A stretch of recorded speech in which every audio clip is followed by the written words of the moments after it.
पद्माकर दादा, राजू दादा, समिधाताई, अभिजित दादा, मधु पाटील, संस्थेचे चेअरमन व आमचे मित्र निखिलजी, आदरणीय भाभीजी, माझ्याबरोबर बसलेला त्यांचा चिरंजीव आणि उपस्थित सर्व मंचावरील मान्यवर आणि या कार्यक्रमासाठी उपस्थित असलेले बंधू आणि भगिनींनो, खरं म्हणजे हा एखाद्या संस्थेचा कार्यक्रम आहे असं मला तरी वाटलं नाही.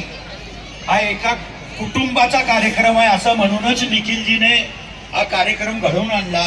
कारण संस्था मोठी झाली की माणूस मागच्या लोकांना विसरतो, पण निखिल भाई एकदम हुशार आहे.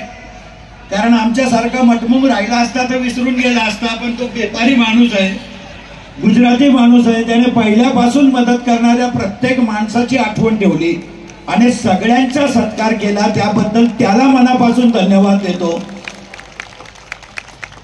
त्याच्या बँकेची प्रगती भरपूर होते. त्याचं एकमेव कारण है निखिल जी, इतना ख्याल में रखना, मैं जो बोलता हूं तुम पॉलिटिक्स में नहीं है, इसके लिए बैंक अच्छी चल रही. जिस दिन भी तू राजकारण में आ जाएगा उस दिन तेरा बैंक का भी ग्राफ नीचे नीचे ही हो जाएगा, इतना ख्याल में रखना. क्योंकि हमको अनुभव है, हमारे भी बाप दादों ने बैंक डाली है, पर बैंक चलाना इतना आसान नहीं है. जिसको कर्जा नहीं दिया उसको इतना गुस्सा आता जैसे उसकी डिपॉजिट पर ही बैंक खड़ी हुई है, और फिर नहीं दिया कर्जा तो दुर्भाग्य से वो कोई भी चुनाव आवे सामने वाले बूथ पर ही दिखता. और ऐसा राजकारण में होता है. इसके लिए तुम राजकारण में नहीं है तो तुम्हारी बैंक की, क्योंकि तुमने नंदुरबार में जब ब्रांच खोली तब भी मैंने तुमको पूछा कि बहुत प्रगति कर रही मोती बैंक. आणि एक चांगलं, कारण पूर्ण टीम वर्क आहे. अभिजित दादाला ना मला लग्नाला जायचं एक शहाद्याला. अभिजित दादा घाई करत होता, आपण जाऊ जाऊ. मी त्याला हिनाताई सांगितलं की थांब, आपल्याला बक्षीस नाही मिळाली पण संधी आहे वाटायची, वाटून तर जाऊ. कारण शेवटी क्या है, राजकारण में कोई बक्षीस बिक्षीस लगता नहीं, कोई टिकट नहीं नहीं कुछ नहीं, किधर भी कुछ भी हो जाता, नसीब की बात रहती. आणि अशा वेळेला ज्या विद्यार्थ्यांना आज इथं पारितोषिकं द्यायची आहेत त्यांचं खरं म्हणजे कौतुक केलं पाहिजे. कारण प्रत्येक याच्यामध्ये फील्ड मधला माणूस इथं एकदम टॅलेंटेड दिसत होता. आणि ही सगळी मेहनत या गुरुजनांची आहे. मी सगळ्या गुरुजनांना सुद्धा मनापासून शुभेच्छा देईल. कारण संस्थेची प्रगती ही गुरुजनांवरही अवलंबून असते. आम्ही संस्था चालवतो. मी तर स्वतः मैं बीए की परीक्षा दी थी, 8% मेरा निकाल ही नहीं आया है. मेरे जमाने में मेरी कॉलेज का सेंटर बंद हो गया था. बीए की एग्जाम दी, इकोनॉमिक्स का पेपर था. आपला पद्माकर दादा विषय भी आपण असा निवडतो, इकॉनॉमिक्स स्पेशल घेऊन बीए केलायचा विचार होता. बीए ची परीक्षा दिली. अभिजित दादा, एवढं स्ट्रिक्ट वातावरण होतं की आपला अभ्यास करायचा प्रश्नच येत नव्हता.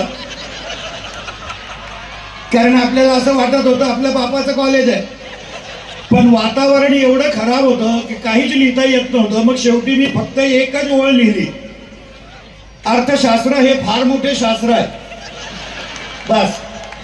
व चीफ कंडक्टर आला माझ्याकडे, म्हणे मी तुम्हाला केव्हाचा पाहतोय, तुम्ही काहीच लिहिलेलं नाही. म्हटलं साहेब मी लिहिलं ना. नाही ना म्हणे. त्याने माझा पेपर उचलला. मधल्या पानावर मी फक्त लिहिलं होतं अर्थशास्त्र हे फार मोठे शास्त्र आहे. तो म्हणे याच्या बाहेर काही नाही. म्हटलं साहेब याच्यातच सगळं येऊन गेलं, पूर्ण पेपरचे उत्तरच याच्यामध्ये आहे, अर्थशास्त्र हे फार मोठे शास्त्र आहे. आणि अशीच, कारण आम्हाला तर डिग्री मिळाली नाही, कशी मिळते काय मिळते हेही आपल्याला माहिती आहे, पण भविष्यामध्ये चांगली मेरिटची पोरं आपल्या जिल्ह्यातून घडवली पाहिजे. आणि त्याच्यासाठीच अशा शिक्षण संस्थांना प्रोत्साहन दिलं पाहिजे, या मताचा मी सुद्धा आहे. निखिल भाई आपण एकदम चांगलं काम करतात है, पर मेरी टिप याद रखना, बैंक अगर चलाने की है तो पॉलिटिक्स में मत आना. अभिजित दादा तुला आठवत असेल तर मी नूर नुरानीच्या पतपेढीच्या उद्घाटनाला आलो. नूर नुरानी ने पतपेढी डाली थी, उसके उद्घाटन के लिए उसने मेरे ख्याल से तो टार्जन हेमंत बिरजे का काहीतरी हीरो होता, त्याला बोलवलं होतं. मैं बोला नूर भाई पॉलिटिक्स करने का नहीं होगा तो पतपेढ़ी डाल. अभी तूने हेमंत बिरजे को बुलाया है, अगर पॉलिटिक्स करेगा ना तो वसूली को राखी सावंत को बुलाना पड़ेगा, इतना ख्याल में रखना. क्योंकि इतनी तकलीफ है हर क्षेत्र में जिसका हिसाब नहीं. और एक अच्छा काम आप कर रहे हैं. हम हमेशा, क्योंकि पॉलिटिक्स से हटकर तेरे मेरे रिलेशन है, भविष्य में भी हम तुम्हारे साथ ही रहेंगे. इतना वादा करता हूं पुनश्च एकदा सर्वांना ज्यांना ज्यांना बक्षिसं मिळाली त्या फाउंडर गुरुजनांपासून तर विद्यार्थ्यांपर्यंत सगळ्यांचं मी शुभेच्छा देतो, मनपूर्वक अभिनंदन करतो आणि निखिल भाईलाही उर्वरित काळासाठी सुद्धा मुलालाही आमच्या बरोबर बसवलेलं होतं। निखिल भाई उसकी पहचान करा रहा था, म्हणता ये अपनी झेरॉक्स है ना, क्या पहचान करा था, सेम टू सेम आहे, फक्त त्याने दाढी ठेवली आहे, तेरी दाढी नहीं है। पण भविष्यामध्ये सुद्धा, कारण तेरे क्षेत्र में धक जाएगा, हमारे क्षेत्र में तेरी परिवारवाद येईल, पण तेरे क्षेत्र में कोई नहीं, क्योंकि तू पॉलिटिक्स से हटकर काम करता, पर अच्छा काम करेगा, हम हमेशा आपके साथ रहेंगे, इतना वादा करता। फिर से एक बार सबको बधाई देते हुए मेरे 2 शब्द पूरे करता। जय हिंद, जय महाराष्ट्र। धन्यवाद आदरणीय भैया साहेब, जरा जोरदार टाळ्या